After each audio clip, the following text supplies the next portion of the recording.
إن الحمد لله نحمده ونستعينه ونستغفره ونعوذ بالله من شرور أنفسنا ومن سيئات أعمالنا من يهده الله فلا مضل له ومن يضلل فلا هادي له أشهد أن لا إله إلا الله وحده لا شريك له وأشهد أن محمدا عبده ورسوله قال النبي صلى الله عليه وسلم إن من الناس مفاتيح للخير مغاليق للشر وإن من الناس مفاتيح للشر مغاليق للخير فطوبى لمن جعل له مفاتيح الخير على يديه وويل لمن جعل له مفاتيح الخير على يديه أو كما قال رسول الله صلى الله عليه وسلم إن الله وملائكته يصلون على النبي يا أيها الذين آمنوا صلوا عليه وسلموا تسليما اللهم صل على سيدنا وحبيبنا محمد وبارك وسلم عليه الصلاة والسلام عليك يا رسول الله الصلاة والسلام عليك يا حبيب الله وعلى آلك وأصحابك يا رحمة للعالمين حضرت مکرم اللہ کی عزت کی توفیق حضور سید نور المجسم شفیع العالم آپ کی خصوصی توجہات کے بغیر رب الجلال نے ہمیں دنیا کا دن نصیب کیا دعا ہے کہ اللہ کی عزت ہماری حاضری کو اپنی بارگاہ کے شرف قبولیت عطا فرمائے ایمان کی سلامتی کے ساتھ زندگی بسر کرنے کی توفیق عطا فرمائے۔ آج کی ہماری گفتگو کا عنوان ایک بڑی پیاری حدیث نبی کریم صلی اللہ علیہ وسلم نے ایک حسین انداز کے ساتھ انسانوں کی نفسیات کی تربیت کی ہے۔ نبی کریم علیہ السلام ارشاد فرماتے ہیں ان من الناس مفاتیح للخیر، حضور فرماتے ہیں کہ لوگوں میں سے بعض ایسے ہوتے ہیں جو خیر کی کنجیاں ہوتے ہیں، یعنی لوگوں میں سے بعض ایسے ہیں کہ خیر کی کنجیاں ہوتے ہیں، مغاليق للشر اور شر کے تالے ہوتے ہیں۔ اور پھر نبی کریم صلی اللہ علیہ وسلم فرماتے ہیں وَإِنَّ مِنَ النَّاسِ مَفَاتِيحُ لِلشَّرِّ، اور لوگوں میں سے ہی بعض ایسے ہوتے ہیں جو شر کی کنجیاں ہوتے ہیں، مغاليق للخير اور خیر کو بند کرنے میں تالے کا کام کرتے ہیں۔ اور پھر رسول اللہ صلی اللہ علیہ وسلم نے فرمایا فَطُوبَى لِمَنْ جَعَلَ اللَّهُ مَفَاتِحَ الْخَيْرِ عَلَى يَدِهِ، آقا کریم علیہ السلام فرماتے ہیں کہ اس شخص کو مبارک ہو، وہ بڑا خوش نصیب ہے کہ جس کے ہاتھ پر رب الجلال خیر کے دروازوں کو کھول دیتا ہے۔ وَوَيْلٌ لِمَنْ جَعَلَ اللَّهُ مَفَاتِحَ الشَّرِّ عَلَىٰ يَدَيْهِ۔ اور حضور علیہ السلام فرماتے ہیں بڑا ہی بدبخت ہے وہ انسان کہ جس کے ہاتھوں رب ذوالجلال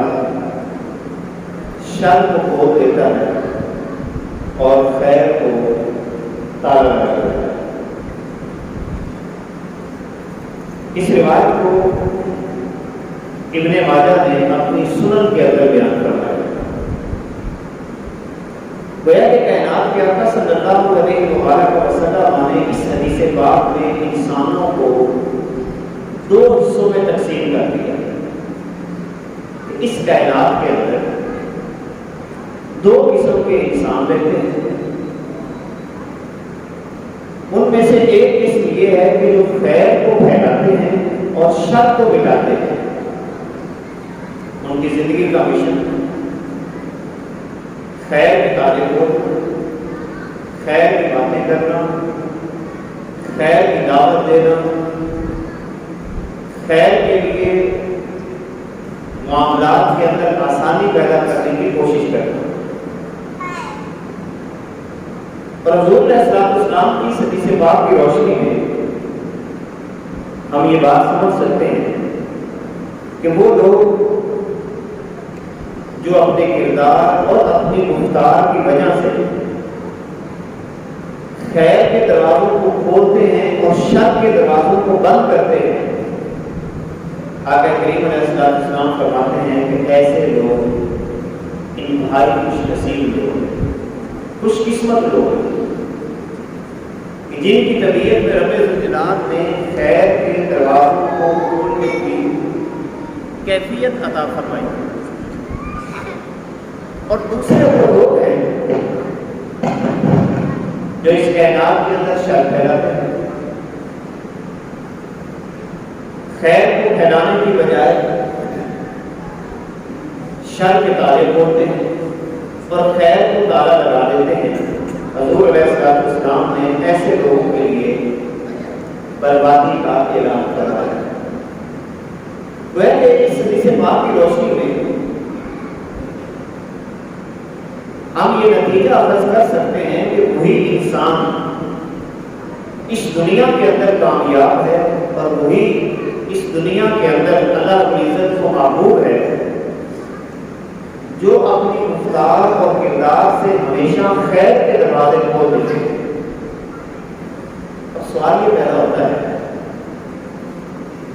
کہ انسان کون سے ایسے امور کو اختیار کرے، کون سے ایسے انداز اختیار کرے، کون سے رویے اختیار کرے کہ جن باتوں کی وجہ سے انسان کی طبیعت سے خیر کے دروازے کھولتے چلے اور اس شخص کی طبیعت کی وجہ سے شر کے دروازے بند ہوتے چلے جائیں۔ ماہرین نے قرآن و سنت کی روشنی میں کئی صورتیں اس کی بیان کی۔ ایک انسان اگر چاہتا ہے کہ اس کی طبیعت سے ہمیشہ خیر کا پہلو ملے، اور یہ اللہ کا بہت بڑا انعام ہوتا ہے اس شخص سے کہ جس کی طبیعت سے، جس کی زبان سے، جس کے کردار سے ہمیشہ خیر کے دروازے کھلتے چلے جاتے ہیں، اور جس کی طبیعت کی وجہ سے رب ذوالجلال شر کے دروازوں کو بند کر دیتا ہے۔ فرمایا کہ سب سے پہلا کام اگر کوئی شخص چاہتا ہے کہ وہ اپنی طبیعت میں خیر کے دروازوں کی کنجیاں لا دے تو سب سے پہلا کام یہ ہے، ابن کثیر رحمۃ اللہ تعالیٰ علیہ فرماتے ہیں کہ اپنی نیت میں اخلاص کی کیفیت کو پیدا کرے۔ جس بندے کی طبیعت میں اخلاص نہیں، حافظ ابن قیم رحمہ اللہ وہ ایک مقام پہ لکھتے ہیں کہ اگر ایک انسان خیر کا کام کرنا چاہتا ہے تو سب سے پہلے اپنی نیت میں اخلاص پیدا کرے۔ خدا نخواستہ اس کی طبیعت میں اخلاص نہیں ہے تو ابن قیم رحمہ اللہ فرماتے ہیں کہ پھر اسے اپنے آپ کو تھمانے کی ضرورت نہیں ہے، وہ ایسے ہی تھکتا رہے گا کیونکہ جو انسان اخلاص کی دولت سے محروم ہوتا ہے وہ خیر کا کام کرتے کرتے بھی بعض دفعہ شر کا دروازہ کھولتا ہے. کام خیر کا کر رہا ہوتا ہے، کام اچھا کر رہا ہوتا ہے، مگر اس کی طبیعت میں اگر اخلاص نہیں ہے، للہیت نہیں ہے، تو وہ خیر کا کام کرتے کرتے شر پیدا کرتے ہیں. یہی وجہ ہے کہ حضرت ابن کثیر رحمۃ اللہ تعالیٰ علیہ بڑی پیاری بات فرماتے ہیں. آپ فرماتے ہیں کہ کسی بھی کام کو کرنے سے پہلے نیت کو درست کرو، اور اس حقیقت کو سمجھ لو کہ اگر ایک انسان کی نیت ٹھیک ہوتی ہے تو رب ذوالجلال اس کے عمل سے بھی زیادہ اس کو عروج عطا فرما دیتا ہے. اور اگر خدا نخواستہ نیت میں خرابی ہے، اخلاص میں خرابی ہے، تو پھر خیر کا دروازہ اس کی طبیعت سے نہیں کھل سکتا. دوسری بات کہ جو انسان یہ چاہتا ہے کہ اس کی طبیعت میں خیر پیدا ہو، وہ اپنے اللہ کے حضور ہمیشہ عاجزی اور انکساری کا مظاہرہ کرے،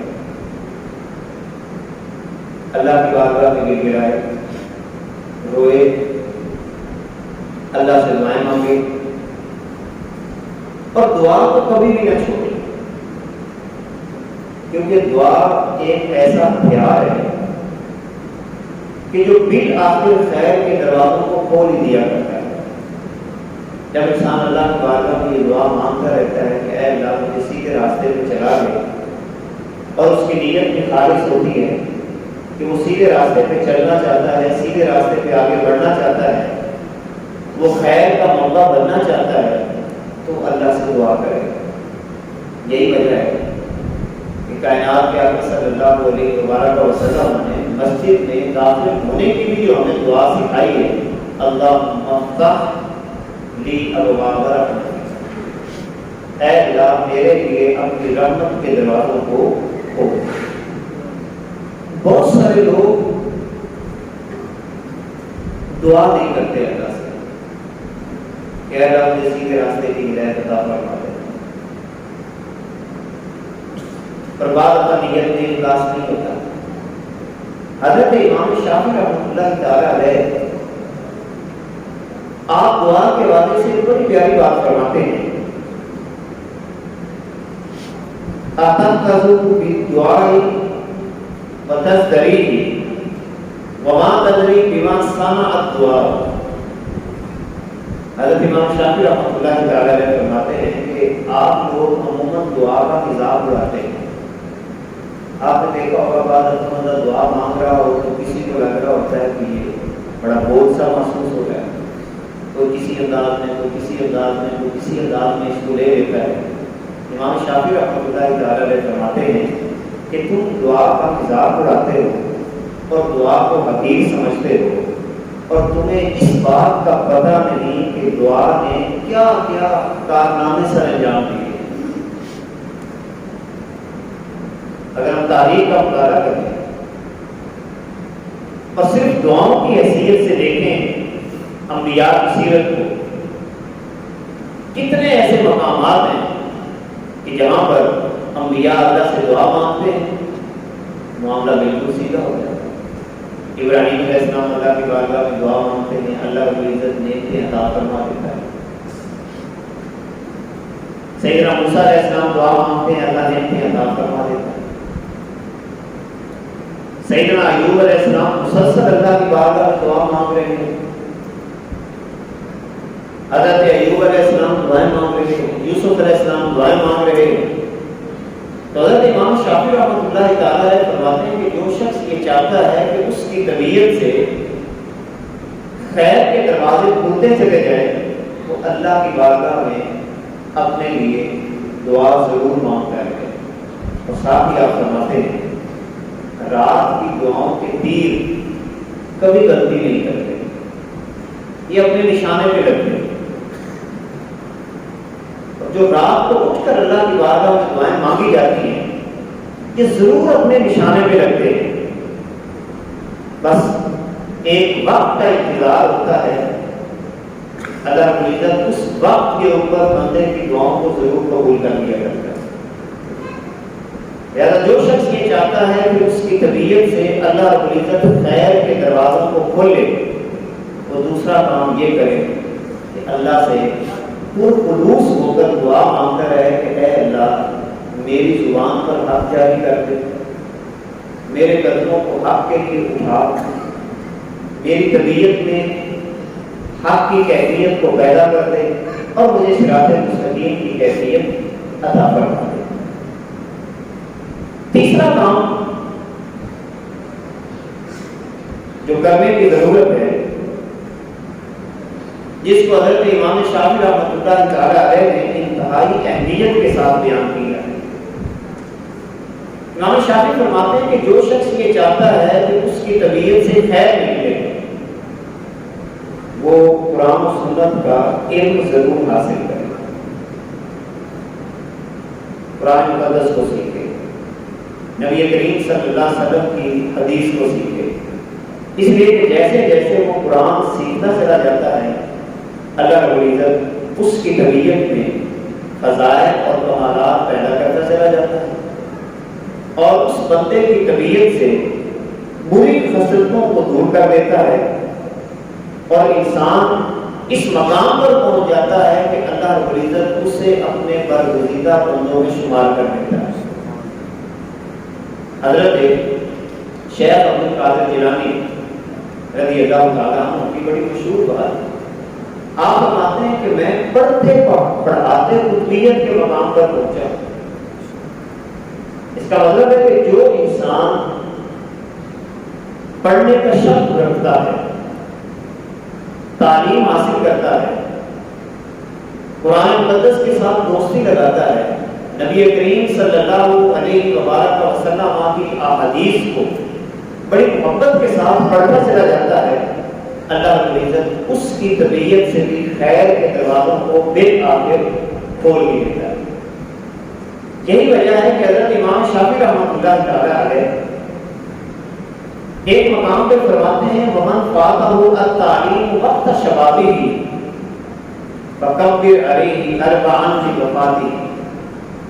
امام شافعی فرماتے ہیں کہ جو نوجوان اپنے عہد شباب میں علم حاصل نہیں کرتا، بہت بڑی بات فرمائی حضرت امام شافعی رحمۃ اللہ تعالی علیہ، فرمایا کہ جو نوجوان اپنی جوانی میں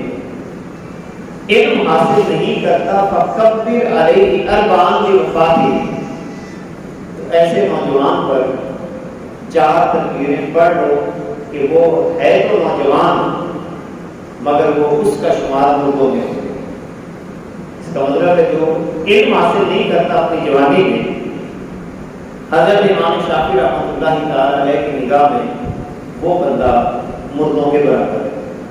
اور بات یہ ایسے ہے، دیکھیں ہمارے یہاں کتنے ایسے نوجوان ہیں جو تعلیم کی طرف رغبت نہیں کرتے، پڑھائی کی طرف توجہ نہیں دیتے۔ تو آپ کے ذہن میں یہ خیال ہوگا کہ آپ باقاعدہ کسی ادارے میں جا کے پڑھیں، ایسا کوئی ضروری نہیں۔ جہاں سے بھی آپ کو علمی نشست ملتی ہے آپ اپنی معلومات میں رکھیں، روایتی انداز کو چھوڑ کر جہاں پر کوئی علمی نشست ہو رہی ہو، قرآن مقدس کی تعلیم کا جہاں پہ اہتمام ہو، تربیت کا اہتمام ہو، تفہیم کا اہتمام ہو، اور جن جن مقامات پر رب الجلال نے ایسے مواقع آپ کو عطا کیے ہیں ان مواقع سے ضرور فائدہ اٹھائیں اور اپنی جوانی کو علم حاصل کرنے کے اندر لگا دیں۔ آپ ذمہ دار ہیں پھر بھی علم حاصل کریں، آپ کسی شعبے کے ساتھ متعلق ہیں پھر بھی علم حاصل کریں۔ اور حضرت امام شافعی رحمۃ اللہ تعالی علیہ اگلی بات یہ فرماتے ہیں وَزَادَ الْفَتَىٰ وَاللَّهِ بِالْعِلْمِ وَالتُّقَىٰ، فرمایا کہ اللہ کی قسم اٹھا کر کہتا ہوں کہ نوجوان مرد کی شخصیت 2 وجوہات کی بنیاد پہ ترقی کرتی ہے، نمبر 1 علم اور نمبر 2 تقویٰ۔ جس نوجوان کی طبیعت میں علم حاصل کرنے کا شوق نہیں اور اپنی موج مستی میں لگا رہتا ہے، اپنے معاملات کے اندر مصروف رہتا ہے، ایسی مجالس کا انتخاب کرتا ہے جو شر کی طرف لے کے جاتی ہے، خیر کی مجالس سے اپنے آپ کو دور رکھتا ہے، تو ایسی جوانی پھر انسان کے لیے کب کلام ندامت کا سبب بنتی ہے۔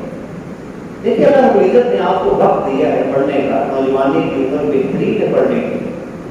آپ کسی نہ کسی کتاب کا مطالعہ کرتے رہا ہے، کسی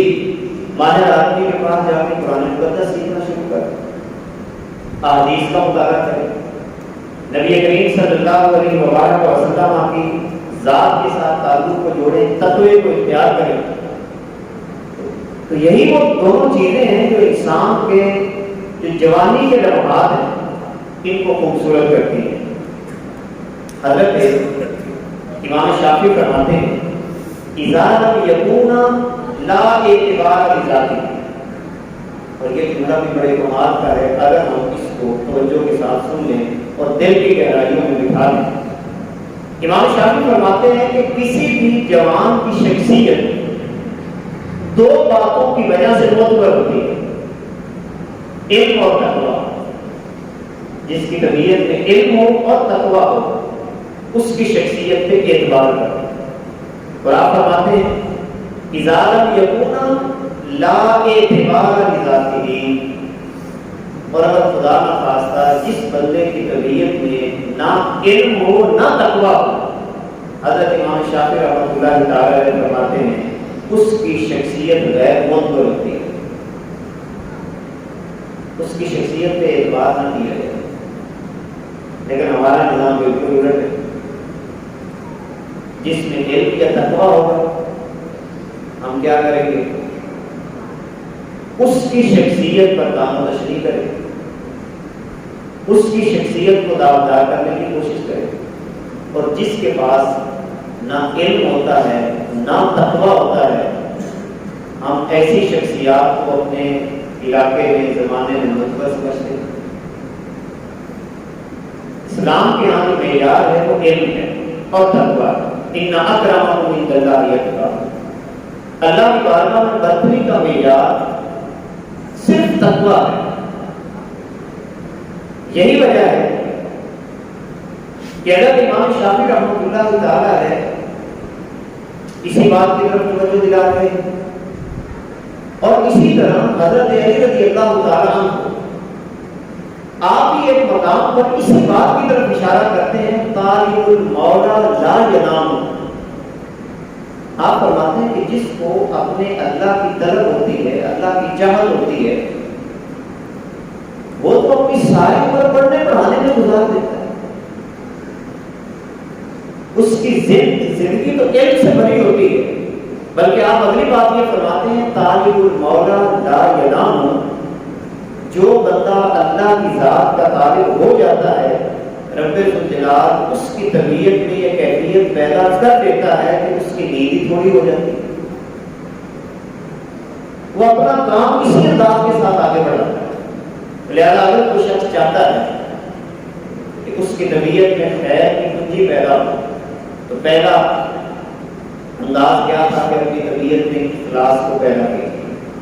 نمبر 2، اپنی طبیعت کو اس انداز کے ساتھ ڈھالیے کہ آپ کی طبیعت سے علم اور تقوی کی کیفیت جو ہے وہ نمایاں ہو۔ اور پھر اسی طرح چوتھی چیز جو انسان کو خیر کی طرف لے کے جاتی ہے اور خیر کا مرکز بناتی ہے، وہ عبادات پر اپنی خاص توجہ۔ اب جو عبادات اللہ کی عزت نے ہم پہ فرض کی ہیں ان پر خاص توجہ دینا، نماز پر خاص توجہ دینا اور اس کو اہمیت دینا، ذکر و اذکار کو اہمیت دینا، دعا کو اہمیت دینا۔ پھر اسی طرح اللہ کی عزت نے اگر رمضان کے روزے فرض کیے ہیں تو ان کو خاص اہمیت دینا۔ لیکن ہم اہمیت نہیں دیتے، ہم نماز کو بھی اہمیت نہیں دیتے۔ اگر نماز کو اہمیت دیتے ہوتے تو پھر تو ہماری مساجد بھری ہوئی ہوتی، ہم اپنے گھروں میں آرام سے بیٹھے ہیں، گپ شپ لگا رہے ہوتے ہیں، اذان آ رہی ہے، وہاں پہ بیٹھے ہیں۔ تو خیر کا مرکز بننے کے لیے ضروری ہے کہ اپنی عبادات کی طرف بھی توجہ کی جائے، 5 وقت کی نماز کی پابندی کی جائے، اللہ کی ذات کی طرف رجوع کیا جائے۔ اور یہ بات واضح ہے کہ اگر بڑی عمر کے افراد خیر کے کاموں میں شرکت کرتے ہیں تو ان کو دیکھ کر چھوٹی عمر کے افراد بھی خیر کے کاموں کی طرف خود بخود رغبت کرنے لگتے ہیں۔ اور اگر بڑی عمر کے افراد خیر کے کاموں کی طرف رغبت نہیں کرتے تو چھوٹی عمر کے بھی نہیں کرتے۔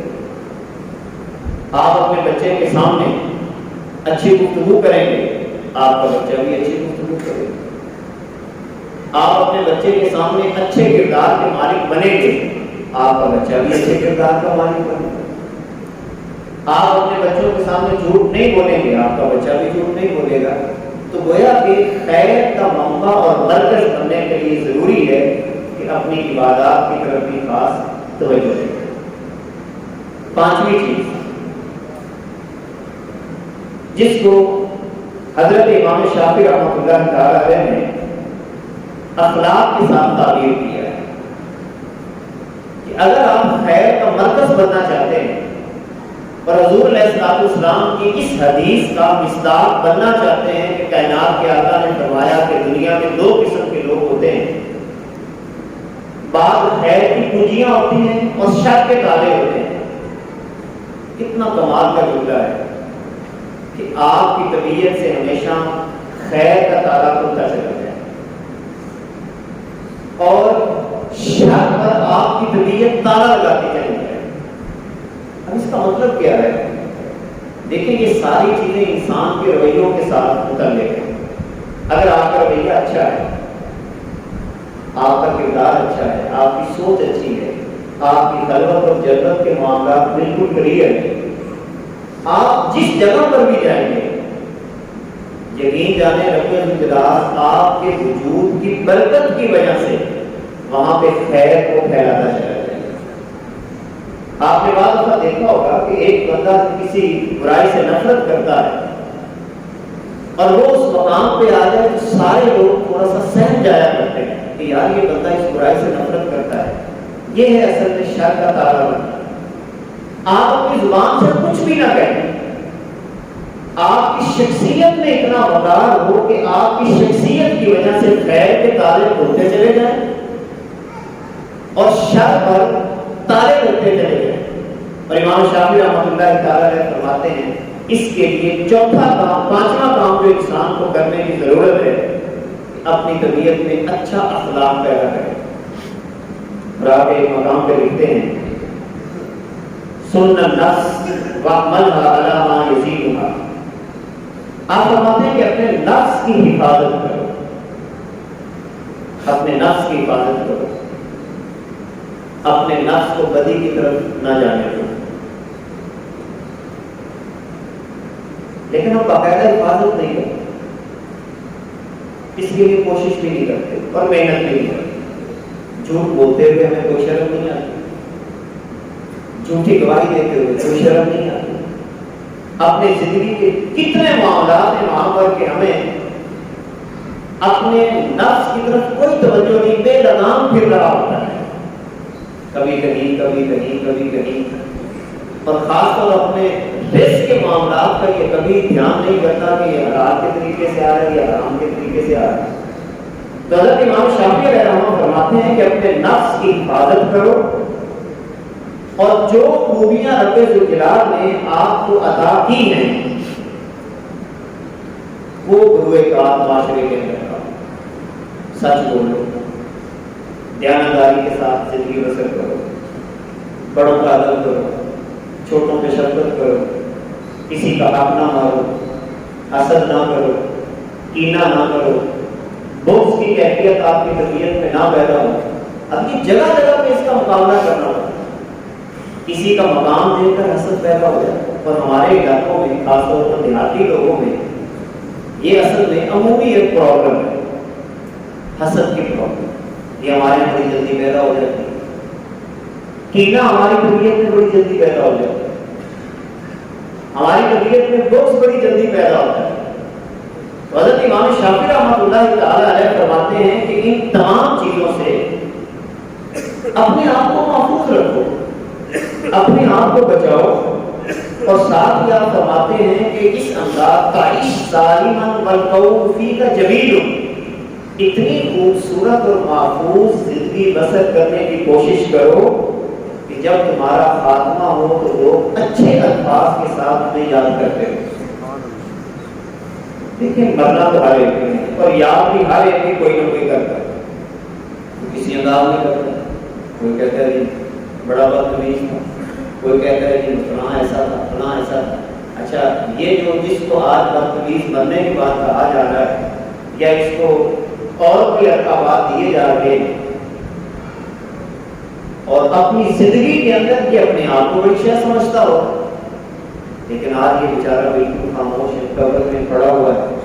تو کیوں نہ ایسا ہو کہ جتنی زندگی اللہ نے عطا کی ہے وہ ایسی حسین گزاری جائے کہ مرنے کے بعد حضرت امام شافعی فرماتے ہیں والقول فیک جمیل، لوگ آپ کا اچھے انداز کے ساتھ تذکرہ کریں۔ اور اگلی بات آپ فرماتے ہیں کہ اپنی طبیعت میں ایک چیز اور پیدا کرو، کشادہ پیشانی۔ زمانہ منہ بھی موڑ دے، آپ کشادہ پیشانی کے ساتھ لوگوں سے ملا کرو۔ ہمارے یہاں یہ بڑی خرابی پیدا ہو جاتی ہے، کسی سے تھوڑی سی لڑائی نہیں ہوتی، ہمارے منہ ٹیڑھے ہو جاتے۔ حضور علیہ السلام نے پہلی بات تو ایسی چیزوں پہ بڑی سختی فرمائی، یعنی یہ مومن کا مقام ہی نہیں ہے کہ کسی کا چہرہ دیکھ کر اس کا چہرہ ٹیڑھا ہو جائے۔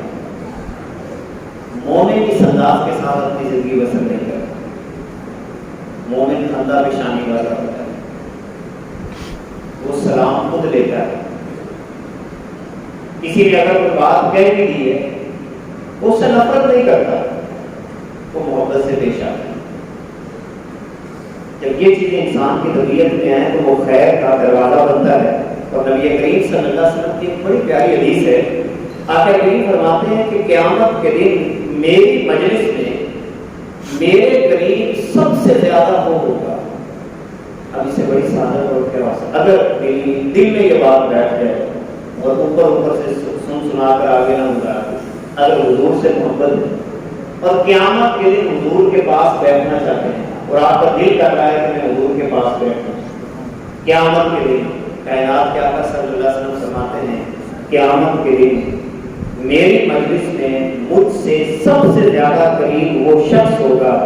جس کے اخلاق تم میں سب سے زیادہ اچھے ہیں۔ جو جتنے اچھے اخلاق والا ہوگا قیامت کے دن حضور علیہ السلام کی ذات کے ساتھ اتنا ہی وہ قریب ہوگا۔ چھٹی چیز ہے اچھے لوگوں کی صحبت اختیار کی، بروں کی مجلس کو چھوڑو، نیک لوگوں کی صحبت میں بیٹھو جو نیکی کی بات کرتے ہیں، نیکی کی رغبت دلاتے ہیں۔ اس کی وجہ یہ ہے کہ حدیث پاک میں آتا ہے کہ جہاں پر نیک لوگ بیٹھے ہوتے ہیں اللہ رب العزت کے فرشتے رحمت کی چادر کرتے ہیں۔ اب نیک لوگوں کی صحبت کا اتنا بڑا فائدہ ہے، اب بروں کی صحبت کے بارے میں کائنات کے آقا صلی اللہ علیہ وسلم نے یہ تو نہیں فرمایا۔ نیک لوگوں کی صحبت جہاں پہ ہوتی ہے، نیک لوگوں کا مجمع ہوتا ہے، کائنات کے آقا فرماتے ہیں کہ رجل جلال فرشتوں کو بھیجتا ہے اور وہ رحمت کی چادر کر دیتے ہیں۔ تو نیک مجلس پہ بیٹھنے سے بھی انسان کی طبیعت سے خیر کے جذبات پیدا ہوتے ہیں۔ اسی وجہ سے کہ حضرت امام شافعی رحمۃ اللہ تعالی ہے، آپ فرماتے ہیں کہ میں اس شخص کو دوست بنانا چاہتا ہوں جو میری اصلاح کرے، جو میری اصلاح کرے، مجھے نیکی کی طرف رغبت دلائے، مجھے نیکی کی راہ دکھائے، میں ایسے لوگوں کو اپنا دوست بنانا چاہتا ہوں۔ ایک مشہور بات جو پہلے بھی کئی دفعہ میں نے آپ کو سنائی ہے، ایک اللہ کا بندہ بیت اللہ کا طواف کر رہا تھا اور دعا یہ مانگ رہا تھا کہ اے اللہ میرے گریوں کو نیک بنا دے، میرے دوستوں کو نیک بنا دے۔ اس سے کسی نے سوال کیا کہ آپ اپنے نیک ہونے کی دعا کیوں نہیں مانگ رہے، اپنے دوستوں کے نیک ہونے کی دعا مانگ رہے ہیں؟ تو وہ کہنے لگا مسئلہ اصل میں یہ ہے کہ جب انسان کے دوست نیک ہو جایا کرتے ہیں تو بندہ خود بخود نیک ہو جایا کرتا ہے۔ اچھے لوگوں کی صحبت، جس میں ایسی مجلس جس میں حسد کی بات نہ ہو، کینے کی بات نہ ہو، نفرت کی بات نہ ہو، جہاں پہ ہو رہی ہو کرنے کا طرح ہے، اپنے آپ کو بچائیں۔ حضور علیہ السلام نے اچھی صحبت کو اختیار کرنے کا حکم دیا۔ اور دوسرے مقام پہ حضرت امام شافعی ایک اور بڑی پیاری بات فرماتے ہیں، کہتے میں نے اپنی زندگی میں ایک طریقہ یہ بنایا ہوا ہے، حضرت امام شافعی فرماتے ہیں کہ میں کیا کرتا ہوں، میں اچھے دوستوں کو تلاش کرتا ہوں، اچھے دوستوں کو، اور باقاعدہ نکلتا ہوں کہ مجھے اچھے لوگوں کی صحبت بھی، اور یہ باقاعدہ نکلنا بھی اللہ کی بہت بڑی نعمت ہے۔ آپ دیکھیں گھر سے اس ارادے سے چلیں کہ یار مجھے کوئی نیک بندہ ملے تاکہ میں اس کی صحبت میں بیٹھوں، میری تربیت ہو جائے، اور اس کا فائدہ کتنا بڑا ہے۔ کائنات کے آقا فرماتے ہیں کہ جو بندہ اس نیت سے کسی اللہ کے ولی کو، اللہ کے بندے کو ملنے کے لیے گھر سے چل پڑتا ہے، اللہ کی عزت اس کے لیے جنت کو واجب کر دیتا ہے۔ کہ آپ کی نیت میں یہ ہے کہ میں نے کسی اچھے بندے کے پاس جا کے چند لمحات گزارنے، تو حضرت امام شافعی فرماتے ہیں کہ میں باقاعدہ، حالانکہ خود کتنے بڑے اللہ والے ہیں، مگر کہتے ہیں میں باقاعدہ گھر سے نکلتا کہ مجھے کوئی اچھے دوست میسر آ جائیں، اور اگر خدا نہ خواستہ کسی دن مجھے اچھے دوست میسر نہیں آتے تو میں کیا کرتا ہوں، میں تنہا رہنا پسند کرتا ہوں، پھر میں اکیلا بیٹھ جاتا ہوں، اور سب سے بڑی بات یہ ہے کہ میں اپنے اللہ سے باتیں کرنے لگ جاتا ہوں، میں کسی اور طرف توجہ نہیں کرتا۔ اور آخری بات یہ ہے کہ اپنے اندر یہ بات پیدا کریں کہ دوسروں کے لیے ہمیشہ خیر خواہی کا جذبہ وہ اپنی طبیعت میں پیدا کریں۔ ہمارے یہاں زیادہ خرابی اس وقت پیدا ہوتی ہے جب لوگ برائی پہ اکساتے ہیں، لوگ برائی پہ اکساتے ہیں، لڑائی پہ اکساتے ہیں۔ فلاں نے مجھے یہ کہا، تم نے اس کو جواب کیوں نہیں دیا، میں جو تیرے ساتھ، خدا را ایسے خطرناک بندوں سے ڈرو۔ ایسے بندے آپ کے دوست نہیں ہیں، یہ سجن نہیں ہے۔ آپ تو یہ دنیا میں سمجھتے ہیں نا کہ شاید یہ میرا سجن ہے، یہ میرا دوست ہے جو مجھے یہ کہہ رہا ہے کہ ٹھیک ہے اللہ شیری کر رہا ہے، نہیں، یہ دوست آپ کا نہیں ہے۔ دوست وہ ہے جو آپ کو لڑائی سے بچاتا ہے، آپ کو فتنے سے بچاتا ہے، آپ کو فساد سے بچاتا ہے، آپ کا مستقبل بہتر کرنے کے لیے کوشش کرتا ہے، آپ کو پیچھے ہٹنے کا کہتا ہے کوئی بات نہیں ہے، وقتی ساری چیزیں ہوتی ہیں، آگے آپ نے ہی نکلنا ہے، آگے آپ نے ہی بڑھنا ہے، پھر آپ خیر خواہی کا جذبہ کریں۔ آپ نے دیکھا ہمارے یہاں لوگ گھروں کے اندر جو ہمارے پاس کئی مسائل آتے ہیں، وہ ایک بندہ دوسرے مرد کو بات کا طلاق پہ سارا، اس وقت ہمارے لیے بڑی مصیبت چل پڑی گھروں کے اندر کہ ایک خاندان دوسرے خاندان کے خلاف ہوتا ہے، وہ طلاق پہ اکسانا شروع کر دیتے ہیں، اس کی بیٹی کو طلاق دے دے، اس کی بیٹی کو طلاق دے دے۔ یہ اتنا بڑا جرم ہے، اتنا بڑا جرم ہے کہ حضور علیہ السلام نے ایسے بندے پہ لعنت فرمائی، ایسی عورت پہ لعنت فرمائی ہے جو کسی کو کسی کے خلاف بھڑکاتے ہیں۔ لہٰذا ہے کہ یہ بھڑکانے کا سلسلہ بھی ختم کریں، اپنی طبیعت سے خیر کے چشمے نکالیں، جتنا ہو سکتا ہے زبان سے بھی خیر کے چشمے نکالیں، اپنے کردار سے بھی خیر کے چشمے نکالیں۔ آپ کی چال رات اٹھک بیٹھک بھی اس انداز کے ساتھ ہو کہ وہاں سے خیر کے چشمے نکلیں، شر کی کوئی بات نہ ہو۔ اور اگر خدا نہ خواستہ کبھی ہو جاتا ہے ایسے کہ میری اور آپ کی زبان سے کوئی ایسی بات نکل گئی جس کی وجہ سے شر کے پیدا ہونے کا خدشہ تھا، فوراً اللہ کی بارگاہ میں توبہ استغفار کریں تاکہ ہم بہتری سے بہتری کی طرف آگے بڑھ سکیں۔ دعا ہے کہ اللہ کی عزت ہماری حاضری کو قبول فرمائے۔ صلی اللہ علیہ وسلم